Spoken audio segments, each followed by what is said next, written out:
देखें, जो पार्लिमान के अंदर 2 रोज़ तक होता रहा, जो तासुरात अराकीन के थे, जो हुकूमती अराकीन के थे, जो अपोज़िशन अराकीन के थे, वो शायद हम उस पर खुल के तो बात ना कर सकें। लेकिन एक बात जो फैसल वाडा साहब ने की कि ये अराकीन वोट दें या ना दें, 26वीं आईनी तरमीम हर सूरत में मंजूर होगी।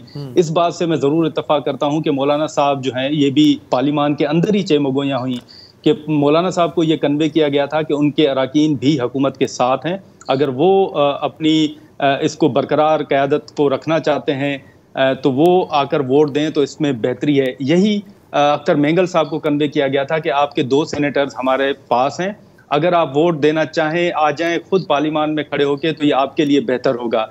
तो ये कन्वे किया गया था पहले ही। और जब मैंने अख्तर मेंगल साहब का इंटरव्यू किया तो उन्होंने भी यही बताया था कि मैंने सिर्फ ये कहा है कि आप मुझे 2 सेनेटर्स वापस तो कर दें, तो उसके बाद हम बात करते हैं, हम इस पर बात कर सकते हैं। वो अख्तर मेंगल साहब जब वो दुबई में थे तो उन्होंने बयान जारी किया कि किसी सूरत इस आईनी तरमीम की हिमायत नहीं की जाएगी। वो अख्तर मेंगल साहब इस बात पर ज़रूर मजबूर हुए कि उन्होंने कहा कि चलें हमें सेनेटर्स दे दें तो हम आपसे बात कर लेते हैं। लेकिन हमेशा हमने देखा है कि जब भी अराकीन मुनहरिफ होते हैं, जब वफादारियां तब्दील करते हैं, तो वो क़यादत के साथ आखिरी वक्त तक राब्ते में रहते हैं, मुलाकातों में, इजलासों में शिरकत करते हैं। लेकिन इस दफ़ा जिन अराकीन ने वफादारियां तब्दील की या जो इल्ज़ामात लग रहे हैं, वो एक ये चीज़ सामने आई कि बहुत से अराकीन ने कहा कि हमारा राब्ता नहीं हो रहा, पीटीआई ने कहा कि 11 अराकीन के साथ राब्ता नहीं हो रहा। उनमें से 5 अराकीन जो हैं वो तो असेंबली में सामने आ गए, लेकिन जो बाकी पीछे अराकीन थे उन्होंने आईनी तरमीम मंजूर होने के फौरी बाद अपने वीडियो बयानात जारी करना शुरू कर दिए और ट्वीट्स करना शुरू कर दिए और कहना शुरू कर दिया कि हम तो पार्लियामेंट में मौजूद ही नहीं हैं। इसी के साथ साथ एक जो बड़ी दिलचस्प बात जो मैंने खुद पार्लियामेंट हाउस में देखी, जो मैंने विटनेस की, वो ये थी कि जिन अराकीन ने हुकूमत को सपोर्ट किया, चाहे वो मौलाना साहब के सेनेटर अब्दुल शकूर साहब हों या मेंगल साहब की पार्टी के 2 सेनेटर्स हों, वो तीनों सेनेटर अपनी पार्टी की क़यादत के साथ राब्ते में नहीं थे। उन तीनों सेनेटर्स के साथ क़यादत मुसलसल राब्ता करने की कोशिश कर रही थी, मुसलसल ये चाह रही थी कि हमारे सेनेटर्स कहाँ हैं।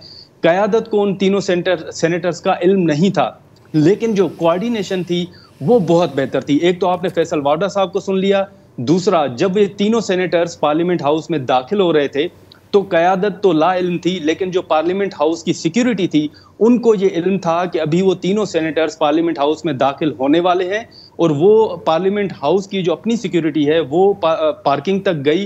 कासिम रूंजो साहब को, नसीमा एहसान साहिबा को पार्किंग से रिसीव किया और ऐवान तक पहुंचाया। और उसके बाद जो दिलचस्प सूरत हाल है कि जब सेनेट का इजलास ख़त्म हुआ तो वो दोनों सेनेटर मेंगल साहब के किस गेट से निकल के, किस दरवाजे से निकल के वो गाड़ियों में बैठ के रवाना हुए, ये किसी को नहीं पता। मैंने जब वहाँ पर जो सिक्योरिटी एहलकार मौजूद थे सेनेट के, उनसे पूछा कि ऐवान की कार्रवाई तो मुलतवी कर दी गई है, तो सेनेटर नसीमा एहसान साहिबा और सेनेटर कासिम रूंजो साहब कहाँ हैं? तो उन्होंने मुझे बड़ा मुस्कुराते हुए जवाब दिया कि आप चले जाएं, वो यहाँ पे नहीं है। तो उसके बाद मुझे सिक्योरिटी एहलकार ने बताया कि उनको चेयरमैन सेनेट का जो चैम्बर है उनकी लिफ्ट के जरिए निकाल दिया गया। तो वो सेनेट इजलास में वोट देने के बाद वो हमें ऐवान के अंदर नजर नहीं आए। तो ये एक वहां पर सूरत हाल थी। फिर ये भी कहा गया कि पार्लियामेंट हाउस के 5th फ्लोर पे जो है वो अराकीन मौजूद हैं। तो कोऑर्डिनेशन जो थी वो जबरदस्त थी, होमवर्क बेहतर था।